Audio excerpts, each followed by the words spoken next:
Gangster Jiten Gogi मारा गया। इस गैंगवार के पीछे जितेन गोगी के कभी खास रहे टिल्लू ताजपुरिया का हाथ बताया जा रहा है। कार्ड देशों भारत, अमेरिका, जापान और ऑस्ट्रेलिया के राष्ट्राध्यक्षों की पहली इन पर्सन मीटिंग शुक्रवार को व्हाइट हाउस में हुई। इस बैठक में शामिल प्रधानमंत्री मोदी ने कार्ड की पहली इन पर्सन बैठक बुलाने के लिए बाइडेन का शुक्रिया अदा किया। प्रधानमंत्री नरेंद्र मोदी ने शुक्रवार रात अमेरिकी राष्ट्रपति जो बाइडेन से मुलाकात की। करीब 1 घंटे चली इस मुलाकात का भारतीय अमेरिकियों को बेसब्री से इंतजार था। इससे पहले बराक ओबामा और डोनाल्ड ट्रंप व्हाइट हाउस में मोदी का स्वागत करते। दिल्ली के मुख्यमंत्री अरविंद केजरीवाल ने आज खरीखोटी नाहर में पूसा इंस्टीट्यूट के सहयोग से बायो डिकम्पोजर घोल बनाने का प्रक्रिया की शुरुआत की। इस दौरान केजरीवाल ने सभी राज्यों से अपील की कि दिल्ली सरकार की तरह अन्य राज्य भी पराली गलाने में अपने किसानों की मदद करें और बायो डिकम्पोजर के छिड़काव पर आने वाला पूरा खर्च उठाएं, तभी पराली से होने वाले प्रदूषण को जड़ से खत्म किया जा सकता है। वहीं जब इंटरव्यू हुआ था मुझे यकीन नहीं हुआ था कि लिस्ट में मेरा नाम होगा, मगर ये अंदाजा नहीं था कि टॉप 10 में मैं शामिल होगा। 22 साल के सत्यम गांधी के लिए सिविल सर्विसेज का रिजल्ट खुशखबरी लेकर आया और पहले ही अटेम्प्ट में 10वीं रैंक ने खुशखबरी को डबल कर दिया। तो बुलेटिन की शुरुआत करेंगे अहम खबरों के साथ। बता दें कि दिल्ली के रोहिणी कोर्ट में शुक्रवार को हुए गैंगवार में दिल्ली हरियाणा का बड़ा गैंगस्टर जितेन गोगी मारा गया। इस गैंगवार के पीछे जितेन गोगी के सभी खास रहे टिल्लू ताजपुरिया का हाथ बताया जा रहा है। गोगी और टिल्लू के बीच 2010 में छात्र संघ चुनाव के दौरान दुश्मनी शुरू हो गई। इसके बाद इन दोनों गैंग के बीच अब तक कई बार गैंगवार हो चुके हैं। इसमें 24 से ज्यादा अपराधी मारे जा चुके हैं और आज इसी गैंगवार की भेंट खुद गोगी भी चढ़ गया। जितेन गोगी के मर्डर के बाद बाहरी दिल्ली में टिल्लू ताजपुरिया गैंग का वर्चस्व बढ़ने की आशंका है और ये भी बताया जा रहा है कि गोगी और टिल्लू कभी जिगरी दोस्त हुआ करते थे। 2010 में बाहरी दिल्ली के एक छात्र संघ के चुनाव में हुई कहासुनी ने दोनों के बीच दुश्मनी की लकीर खींच दी, जिसके बाद से दोनों गैंग कई बार आमने सामने हो चुके हैं। कुख्यात गैंगस्टर नीतू दाबोदिया 2013 में पुलिस एनकाउंटर में मारा गया। नीरज बवानिया भी जेल भेज दिया गया था। नीरज खुद को दिल्ली का डॉन बताता था। इसके बाद गोगी और टिल्लू के बीच वर्चस्व की जंग तेज हो गई और करीब 7 साल से outer Rohri, north west, outer north जिले दोनों की गैंगवार का दंश झेल रहे हैं। टिल्लू भी तिहाड़ से ही गैंग ऑपरेट कर रहा है। अब जितेंद्र गोगी भी गैंगवार में मारा गया है और इसमें टिल्लू ताजपुरिया गैंग का हाथ माना जा रहा है। तो क्वाड देशों में भारत, अमेरिका, जापान, ऑस्ट्रेलिया के राष्ट्रपक्षों की पहली इन पर्सन मीटिंग शुक्रवार को व्हाइट हाउस में हुई है। इस बैठक में शामिल प्रधानमंत्री मोदी ने क्वाड की पहली इन पर्सन बैठक बुलाने के लिए बाइडेन का शुक्रिया अदा किया। उन्होंने कहा कि हमारा वैक्सीन इनोवेटिव इंडो पैसिफिक देशों की बड़ी मदद करेगा। विदेश सचिव हर्षवर्धन श्रृंखला मुताबिक भारत ने क्वाड की बैठक में पाकिस्तान की अफगानिस्तान में भूमिका और आतंकवाद में शामिल होने का मुद्दा उठाया है। भारत के साथ अमेरिका ने भी इस बात पर जोर दिया है क्योंकि दोनों देशों में अफगानिस्तान में आतंकवाद से निपटने की अहमियत समझते हैं। श्रृंखला ने बताया कि द्विपक्षीय चर्चाओं और क्वाड शिखर सम्मेलन में ये स्पष्ट भावना थी कि अफगानिस्तान और आतंकवाद में पाकिस्तान की भूमिका को ज्यादा सतर्कता से देखा जाना चाहिए। पड़ोसी इलाकों में खुद को सहयोगी बताने वाला पाकिस्तान असल में समस्याओं की वजह खुद ही है। यह एक महत्वपूर्ण मुद्दा है जिसे कभी भी अनदेखा नहीं किया जा सकता। वहीं मोदी ने कहा कि क्वाड एक फोर्स फॉर ग्लोबल गुड की तरह काम करेगा। मुझे विश्वास है कि क्वाड में हमारा सहयोग हिंद प्रशांत के साथ साथ पूरी दुनिया में शांति और समृद्धि सुनिश्चित करेगा। क्वाड वैक्सीन पहल से ही इंडो पैसिफिक देशों को मदद मिलेगी। क्वाड ने साझा लोकतांत्रिक मूल्यों के साथ आगे बढ़ने का फैसला किया। क्वाड आपूर्ति श्रृंखला, वैश्विक सुरक्षा, जलवायु परिवर्तन और कोरोना महामारी जैसे कई मुद्दों पर मिलकर काम कर रहा है। चारों क्वाड देश भारत प्रशांत क्षेत्र की मदद के लिए 2004 की सुनामी के बाद पहली बार मिले हैं। आज जब दुनिया कोरोना महामारी से लड़ रही है, हम एक बार फिर मानवता के कल्याण के लिए साथ आए। तो प्रधानमंत्री नरेंद्र मोदी ने शुक्रवार रात अमेरिकी राष्ट्रपति जो बाइडेन से मुलाकात की। करीब 1 घंटे चली इस मुलाकात का भारतीय अमेरिकियों को बेसब्री से इंतजार था। इससे पहले बराक ओबामा और डोनाल्ड ट्रंप व्हाइट हाउस में मोदी का स्वागत कर चुके हैं। कोविड के चलते इस बार प्रधानमंत्री का कोई सार्वजनिक कार्यक्रम या पब्लिक गैदरिंग नहीं। इसके बावजूद भारतीय मूल के सैकड़ों लोग व्हाइट हाउस के बाहर जुटे। इन लोगों में दुनिया के 2 महान लोकतांत्रिक देशों के नेताओं की मुलाकात को लेकर खासा उत्साह देखा गया। भारतीय मूल के ज्यादातर लोग पारंपरिक भारतीय वेशभूषा में भी नजर आए। यहाँ ढोल की थाप सुनाई दी तो गरबा भी दिखा। इसके अलावा भांगड़ा भी नजर आया।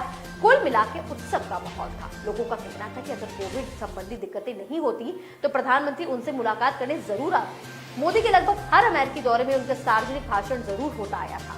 इसकी व्यवस्था इंडियन डायोस्पोरा ही करता है। हालांकि इस बार ये मुमकिन नहीं हो सका है। वहीं कुछ लोगों का कहना था कि वैक्सीन सप्लाई को लेकर भारत सरकार ने जो फैसले किए हैं उससे दुनिया और खासकर अमेरिका में भारत का कद काफी बढ़ गया है। हालांकि ये लोग इस बात के लिए फिक्रमंद भी दिखे कि भारत में दूसरी लहर के दौरान हालात बेहद खराब थे और उसे भविष्य के लिए सतर्क रहना होगा। तो वहीं दिल्ली के मुख्यमंत्री अरविंद केजरीवाल ने आज खरखरी नाहर में पूसा इंस्टीट्यूट के सहयोग से बायो डिकम्पोजर घोल बनाने की प्रक्रिया की शुरुआत की है। इस दौरान केजरीवाल ने सभी राज्यों से अपील की कि दिल्ली सरकार की तरह अन्य राज्य भी पराली गलाने में किसान की मदद करें और बायो डिकम्पोजर के छिड़काव पर आने वाला खर्च भी उठाएं, तभी पराली से होने वाले प्रदूषण को जड़ से खत्म किया जा सकेगा। इसका खर्च केवल 1000 रुपए प्रति एकड़ है। केजरीवाल ने कहा कि पिछली बार दिल्ली में करीब 300 किसानों ने 1950 एकड़ खेत में बायो डिकम्पोजर का छिड़काव किया था। वहीं इस बार परिणाम से उत्साहित होकर दिल्ली के 844 किसान करीब 4200 एकड़ खेत में इसका छिड़काव करने जा रहे हैं। मुख्यमंत्री अरविंद केजरीवाल ने खेतों में पराली के डंठल को गलाने के लिए आज खरखरी नाहर में बायो डिकम्पोजर का घोल बनाने की प्रक्रिया का उद्घाटन किया है। बायो डिकम्पोजर का घोल भारतीय कृषि अनुसंधान संस्था पूसा के सहयोग से खरखरी नाहर स्थित हार्टिकल्चर विभाग के नर्सरी में एक ही स्थान पर पूरी दिल्ली के लिए तैयार किया जा रहा है। पूरी दिल्ली में जहां से भी किसानों की ओर से घोल के छिड़काव की मांग आएगी, वहां कृषि विभाग की मदद से दिल्ली सरकार द्वारा निःशुल्क छिड़काव कराया जाएगा। इस दौरान दिल्ली के पर्यावरण मंत्री गोपाल राय, विधायक गुलाब सिंह, सचिव, सह सचिव, आयुक्त मधुप व्यास, विशेष विकास आयुक्त आरपी मीणा, पूसा इंस्टीट्यूट के बायो डिकम्पोजर प्रबंधन के नोडल अधिकारी व एग्रीकल्चर इंजीनियरिंग के प्रमुख इंद्रमणि मिश्र ऐसे अन्य गणमान्य लोग मौजूद रहे।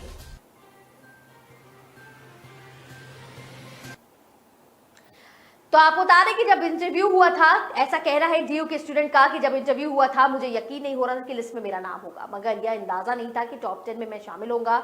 22 साल के सत्यम गांधी हैं। इन्होंने सिविल सर्विसेज का रिजल्ट में एक अपनी खुशखबरी घोषित की है। पहले ही अटेम्प्ट में इन्होंने 10वीं रैंक में अपना नाम हासिल दर्ज किया है और दिल्ली यूनिवर्सिटी से पॉलिटिकल साइंस एंड ऑनर्स पढ़ने के दौरान सत्यम का टारगेट था कि सिविल सर्विस और पहली ही बार में निशाना इनका सही भी लग गया। बता दें कि बिहार के दिगरा गांव के सत्यम हैं, जहां शुरुआत से ही अव्वल रहे हैं और क्लास 10, क्लास 12 में भी स्कूल में टॉप किया करते थे। तो कॉलेज में अपने बैच के डिपार्टमेंट में भी टॉपर रह चुके थे। हालांकि वो कहते हैं कि वैसे मैंने किताबी कीड़ा तो नहीं रहा, लेकिन स्कूल और कॉलेज लाइफ के हर फील्ड में मैंने एक्सप्लोर जरूर किया है, एंजॉय जरूर किया है। सत्यम ने दयाल सिंह कॉलेज डीयू से पॉलिटिकल ऑनर्स के साथ ग्रेजुएशन पिछले साल ही कर लिया था पूरा, लेकिन फाइनल ईयर के साथ साथ मैंने प्रीलिम्स की भी तैयारी की और एक एक करके सब क्रैक किया। पूसा बिहार से सत्यम ने अपनी क्लास से 1 से 12 तक की पढ़ाई की केंद्रीय विद्यालय से की है और कहते हैं कि मैंने फिजिक्स, केमिस्ट्री, मैथ्स के साथ 12वीं की क्लास भी पूरा किया है। 90.8% के साथ क्लास में टॉपर रहा और मगर इंजीनियरिंग करने का बिल्कुल भी मन नहीं था। मेरी दिलचस्पी पॉलिटिकल साइंस में थी। मेरे पेरेंट्स ने भी कहा जो मन है वो करो, बस प्लान किया कि क्लास 12वीं में परसेंटेज 90 से ऊपर लानी है ताकि डीयू में एडमिशन मिल सके। अख्तर के पिता सरकारी कर्मचारी है और माँ होम मेकर है। वो कहते हैं माता पिता, छोटे भाई और मेरे 2 दोस्त हर्ष और हिमांशु ने मुझे बहुत ज्यादा सपोर्ट किया। फिलहाल बुलेटिन में खबरें और भी हैं, लेकिन वक्त हो चला है एक छोटे से ब्रेक का। जल्द ही हाजिर होंगे। अर पन्ना काली बा अंधियारी रे मांझल रात, अंधियारी रे आधी रात ले नान सोजियो साथ, चितोड़ दुर्ग सू एकली चली, कुंभल गढ़ताई चाल पड़ी, मेवाड़ धरा पे उन वेला में राज करे बनवीर, ये माँ राज करे बनवीर। ये न ऐश का न द्वेष का, यह दंगल है देश का। सुलगती समस्याओं के झुलसते सवालों का होगा दंगल देश का। प्रशासन के प्रश्नों को लेकर होगा दंगल देश का। शिक्षा, स्वास्थ्य, समाज, कानून और व्यवस्था के आज क्या है हालात। सोमवार से शुक्रवार रोज रात 8 बजे जलपा क्षत्रिय के साथ दंगल देश का। ब्रेक के बाद आपका मैं फिर से स्वागत है। रुक करेंगे आगे की खबरों की ओर। बता दें कि बिहार विधानसभा के 100 साल पूरे होने पर भव्य तरीके से शताब्दी समारोह का आयोजन किया जाएगा। इसके लिए बड़ी तैयारी की जा रही है। शताब्दी समारोह के सबसे खास अतिथि होंगे देश के राष्ट्रपति रामनाथ कोविंद। राष्ट्रपति ने 20 अक्टूबर को पटना आकर समारोह शामिल होने की सहमति दे दी है और विधानसभा अध्यक्ष विजय सिन्हा ने भी जानकारी देते हुए बताया कि राष्ट्रपति भवन जाकर आमंत्रण दिया था, जिसके बाद सहमति मिल गई है। राष्ट्रपति के आने की सहमति के बाद विधानसभा अध्यक्ष विजय सिन्हा ने अपनी अध्यक्षता में अपने कार्यालय में नियमन समिति, सामान्य परियोजना समिति और विशेषाधिकार समिति की बैठक की है। इस बैठक में राष्ट्रपति के पटना पहुंचने और कार्यक्रम को लेकर गहन विचार विमर्श हुआ। बैठक में डिप्टी सीएम तारकिशोर प्रसाद, रेणु देवी, संसदीय कार्य मंत्री विजय चौधरी, श्रवण कुमार सहित विरोधी विधानमंडल के नेता अजित शर्मा भी मौजूद रहे। विधानसभा सदस्य विजय सिन्हा ने 27 सितंबर को विशेष उच्च अधिकारी बैठक बुलाई है, जहां कार्यक्रम को लेकर विमर्श होगा। विधानसभा के 100 साल पूरे होने पर पिछले साल से ही विधानसभा में कार्यक्रम चल रहा है और कोरोना के प्रभाव के कारण कोई भी बड़ा कार्यक्रम आयोजित नहीं किया जा सका था। तो पंजाब विधानसभा चुनाव 2022 से पहले राज्य की सूरत बदलती हुई दिख रही है। पंजाब के हर गांव को साफ और स्वच्छ बनाने के लिए सरकार जल्द ही एक सर्वे कराने जा रही है, जिसमें गांव की स्वच्छता आंकी जाएगी। हालांकि इससे पहले सरकार सभी गांव वासियों और पंचायतों के अलावा प्रशासन को गांव के हालात सुधारने के लिए एक मौका दे रही है। देश भर में चलाए जाने वाले स्वच्छ भारत मिशन और राष्ट्रीय स्वच्छ सर्वेक्षण से अलग पंजाब सरकार के वाटर सप्लाई और सैनिटेशन विभाग ने स्वच्छ सर्वेक्षण ग्रामीण 2021 लॉन्च किया है, ताकि राज्य के गांव गुणवत्तापूर्ण स्वच्छता के पैमानों के अनुसार राष्ट्रीय रैंकिंग में शामिल हो जाए। इसके साथ ही पंजाब अपने स्तर पर स्वच्छ सर्वेक्षण ग्रामीण लॉन्च करने वाला पहला राज्य भी बना हुआ है। राजधानी में दिल्ली के रुक रुक कर बारिश होने का सिलसिला लगातार जारी है। इस बार देरी से पहुंचा मॉनसून इस महीने के अंत तक विदा लेगा। राजधानी में बारिश के इस नए पैटर्न और रिकॉर्ड से राजधानी के लोग भी हैरत में हैं। दिल्ली में सितंबर महीने में होने वाली बारिश पहले ही 400 मिलीमीटर के आंकड़ों को पार कर चुकी है। मौसम विभाग ने शनिवार और रविवार को दोनों ही तरीके से येलो अलर्ट जारी किया और यह अलर्ट आमतौर पर बड़े पैमाने पर हल्की बारिश का संकेत देता है। शुक्रवार शाम तक राष्ट्रीय राजधानी में इस महीने कुल 413.3 मिलीमीटर बारिश दर्ज की जा चुकी है। यह साल 1974 में दर्ज 417.3 मिलीमीटर बारिश के बाद अधिक है। IMD के मुताबिक शुक्रवार दोपहर तक दिल्ली में इस साल 1159.7 मिलीमीटर बारिश हो चुकी है, जो साल 1964 के सबसे ज्यादा अधिक है। इसके साथ ही विभाग द्वारा आंकड़े एकत्र करने की शुरुआत करने के बाद यह तीसरा सबसे अधिक बारिश का रिकॉर्ड दर्ज किया गया है। प्रदेश की राजधानी दिल्ली में जिस कचरे के ढेर को देखकर लोग अक्सर अपनी नाक सिकोड़ लेते हैं, वो कचरे का ढेर अब फिल्म और वेब सीरीज के लिए शूटिंग का जोन बन चुका है। जी हां, बिल्कुल सही सुन रहे हैं आप, क्योंकि दरअसल पूर्वी दिल्ली नगर निगम ने एक नई फिल्म पॉलिसी तैयार की है। इस नई फिल्म पॉलिसी के हिसाब से पूर्वी दिल्ली स्थित गाजीपुर लैंडफिल साइट पर उसके आसपास शूटिंग के लिए रोजाना 2 लाख रुपए देने होंगे, जबकि बाकी जगहों पर शूटिंग के लिए 75,000 रुपए देने के हिसाब से देने होंगे। नगर निगम का कहना है कि गाजीपुर लैंडफिल साइट के आसपास शूटिंग के लिए उन्हें काफी आवेदन मिल रहे हैं। इस वजह से ये पॉलिसी तैयार की गई है। हालांकि अगर कोई सामाजिक हित में किसी प्रकार की डॉक्यूमेंट्री या पूर्वी दिल्ली नगर निगम को प्रमोट करने के लिए शूटिंग कराना चाहता है तो उसके लिए किराया माफ भी किया जाएगा। बता दें कि लैंडफिल साइट पर किराया इतना ज्यादा रखने के पीछे की वजहों के बारे में जब पूर्वी दिल्ली नगर निगम के मेयर से पूछा गया तो उन्होंने कहा, इस वजह से कई सुरक्षा इंतजाम करने होते हैं और इसमें कई एजेंसियों को भी लगाया जाता है। शूटिंग के दौरान कोई परेशानी ना हो, इस बात की भी तैयारी पहले से की जाएगी। इसी वजह से किराया 2 लाख प्रतिदिन रखा गया है। कोरोना वायरस महामारी के हालात अब सुधरते नजर आ रहे हैं। शुक्रवार को भी पिछले 24 घंटों के भीतर 24 नए मामले रिकॉर्ड किए गए। वहीं 7वें दिन कोरोना से दिल्ली में कोई भी मौत का रिकॉर्ड नहीं हासिल हुआ है। साथ ही 24 घंटों में डिस्चार्ज हुए मरीजों की संख्या 66 रिकॉर्ड की गई है। बावजूद इसके कोरोना टेस्ट कराने वालों का आंकड़ा कम रिकॉर्ड नहीं किया जा रहा है। हर रोज बड़ी संख्या में लोग अपना कोरोना टेस्ट करवा रहे हैं। दिल्ली सरकार की ओर से जारी हुए हेल्थ बुलेटिन के मुताबिक राजधानी में अब तक कोरोना से मरने वालों की संख्या 25,085 रिकॉर्ड की गई है। वहीं पिछले 24 घंटों में कोरोना संक्रमित मरीजों की दर 0.3 रिकॉर्ड हुई है। वहीं सक्रिय मरीजों की संख्या भी 391 रह गई है और अब होम आइसोलेशन में 124 मरीज हैं। दिल्ली में सक्रिय कोरोना मरीजों का दर 0.27% है। वक्त हो चला एक और छोटे से ब्रेक का, जल्द ही हाजिर होंगे। हम जब छोटे थे ना, हजारों कछुए आते थे इस बीच पर। हाँ, मैंने भी देखे हैं।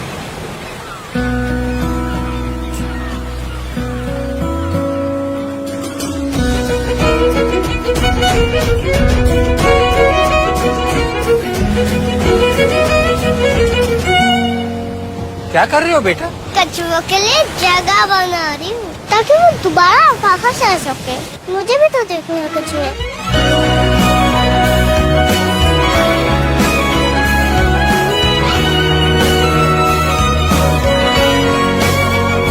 अगर कल को बदलना है तो पहले खुद को बदलना पड़ेगा। सर्फ एक्सेल में हमने भी की है एक शुरुआत खुद को बदलने की। Surf Excel matic liquid 100% eco friendly actives के साथ मुश्किल दाग निकाले और पर्यावरण का भी रखें ख्याल।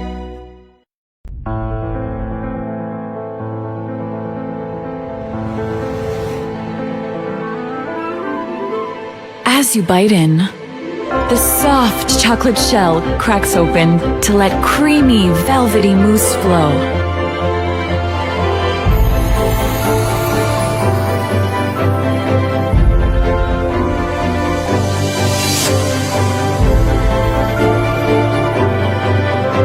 New Fabel Soft Centers. Little pieces of magic. Break के बाद आपका फिर से स्वागत है। बुलेटिन की एक बार फिर से शुरुआत करेंगे। खबर गाजियाबाद से है, जहां दिल्ली से सटे यूपी के गाजियाबाद के रहने वाले बिल्डर विक्रम त्यागी करीब 15 महीनों से गायब हैं, लेकिन अब तक पुलिस को उनका कोई भी सुराग हाथ नहीं लगा है। हैरानी की बात यह है कि इस दौरान 3 जिलों में 3 एसपी, 3 एसएसपी और जांच अधिकारी बदल गए हैं, लेकिन उनकी पत्नी का इंतजार खत्म होने का नाम नहीं ले रहा।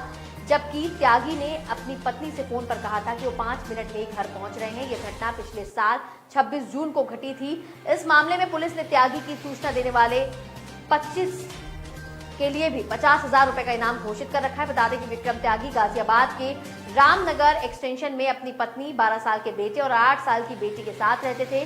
वो अपने चाचा की राजेश्वर बिल्डर्स कंपनी में काम कर रहे थे, जो कि यूपी में कई प्रोजेक्ट्स कर चुकी है। वहीं पिछले साल 26 जून को अपनी पत्नी निधि को शाम 7:45 पर उन्होंने फोन कर कहा कि वो सोसाइटी के गेट से बस 100 मीटर की दूरी पर ही हैं और 5 मिनट में घर पहुंच जाएंगे। लेकिन जब वह आधी रात तक नहीं लौटे तो परिवार ने पुलिस को सूचित किया और फिर पुलिस ने आसपास के जिलों में भी मैसेज दिया था।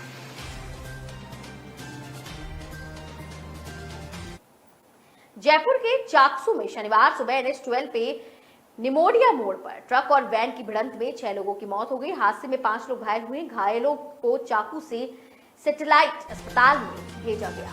बता दें कि मारे गए सभी लोग वैन में सवार थे। इसमें वैन का ड्राइवर भी शामिल है। बाकी 5 लोग बारान जिले के कवाई थाना क्षेत्र के गौरधनपुरा नयापुरा के रहने वाले बताए जा रहे हैं, जो रीट की परीक्षा देने सीकर जा रहे थे। वैन में करीब 11 लोग सवार थे। यह हादसा निमोडिया कट के पास हुआ है। एक इको वैन बेकाबू होकर ट्रेलर में जा पहुंची। घटना में 5 लोग घायल हुए हैं। इनका महात्मा गांधी हॉस्पिटल में इलाज चल रहा है।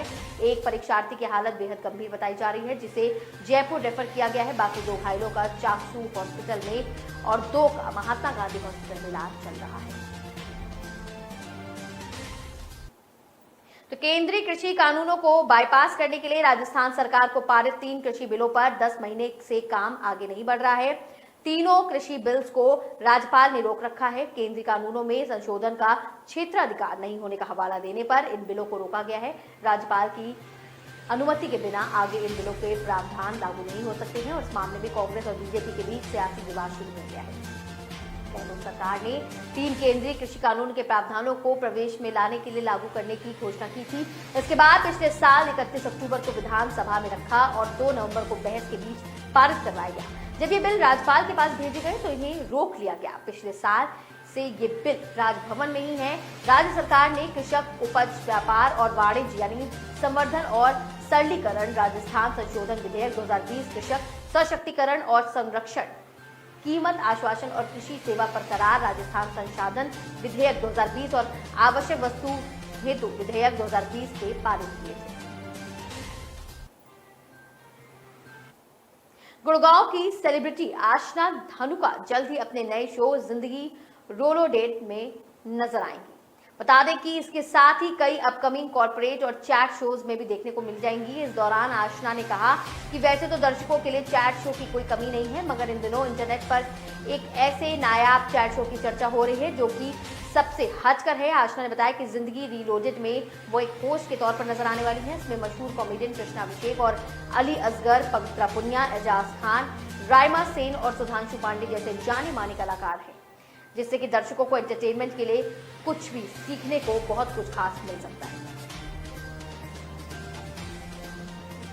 उत्तर निगम के द्वारा 687 अध्यापकों को नौकरी से निकालने के कारण स्कूलों में 70,000 छात्र कम होने के मामले को आम आदमी पार्टी ने उठाया। आम आदमी पार्टी के वरिष्ठ नेता व विधायक सौरभ भारद्वाज ने पत्रकार वार्ता करके आज इस मुद्दे को जोर शोर से उठाया। आम आदमी पार्टी के मुख्य प्रवक्ता सौरभ भारद्वाज ने कहा कि उत्तरी दिल्ली नगर निगम के 687 अध्यापकों को नौकरी से निकाले जाने के कारण भाजपा शासित एमसीडी द्वारा पहले से ही 5वीं तक के बच्चों की पढ़ाई बंद करने के वजह से स्कूलों में 70,000 छात्र कम हो गए हैं। उत्तर दिल्ली नगर निगम का कहना है कि कोरोना के समय हम बच्चों को शिक्षण नहीं दे रहे हैं और कोरोना महामारी के समय शिक्षा देने से बच्चों को नुकसान होगा। उन्होंने कहा कि पिछले 1.5 साल से उत्तरी दिल्ली नगर निगम ने प्राथमिक शिक्षा ही देना बंद कर दिया है। इससे सोचिए उन बच्चों का क्या हाल हुआ होगा। दिल्ली में जितने भी प्राइवेट स्कूल है वहां पर छोटे छोटे बच्चों की शिक्षा दी जाती है, लेकिन उत्तर दिल्ली नगर निगम ने यह बंद कर दिया है। अध्यापकों की समस्याओं को शिक्षा मंत्री के सामने रखेंगे और हल निकालने की भी कोशिश की जाएगी। फिलहाल देश विदेश की खबरों में मेरे साथ सिर्फ इतना ही। आगे की तमाम खबरों के लिए आप देखते रहिए के न्यूज नेशनल। नमस्कार। द्वारा 687 अध्यापकों को नौकरी से निकालने के कारण स्कूलों में 70,000 छात्र कम होने के मामले को आम आदमी पार्टी ने उठाया। आम आदमी पार्टी के वरिष्ठ नेता व विधायक सौरभ भारद्वाज ने पत्रकार वार्ता करके आज इस मुद्दे को जोर शोर से उठाया। आम आदमी पार्टी के मुख्य प्रवक्ता सौरभ भारद्वाज ने कहा कि उत्तरी दिल्ली नगर निगम के 687 अध्यापकों को नौकरी से निकाले जाने के कारण भाजपा शासित एमसीडी द्वारा पहले से ही 5वीं तक के बच्चों की पढ़ाई बंद करने के वजह से स्कूलों में 70,000 छात्र कम हो गए हैं। उत्तर दिल्ली नगर निगम का कहना है कि कोरोना के समय हम बच्चों को शिक्षण नहीं दे रहे हैं और कोरोना महामारी के समय शिक्षा देने से बच्चों को नुकसान होगा। उन्होंने कहा कि पिछले 1.5 साल से उत्तरी दिल्ली नगर निगम ने प्राथमिक शिक्षा ही देना बंद कर दिया है। इससे सोचिए उन बच्चों का क्या हाल हुआ होगा। दिल्ली में जितने भी प्राइवेट स्कूल है वहां पर छोटे छोटे बच्चों की शिक्षा दी जाती है, लेकिन उत्तर दिल्ली नगर निगम ने यह बंद कर दिया है। अध्यापकों की समस्याओं को शिक्षा मंत्री के सामने रखेंगे और हल निकालने की भी कोशिश की जाएगी। फिलहाल देश विदेश की खबरों में मेरे साथ सिर्फ इतना ही। आगे की तमाम खबरों के लिए आप देखते रहिए के न्यूज नेशनल। नमस्कार।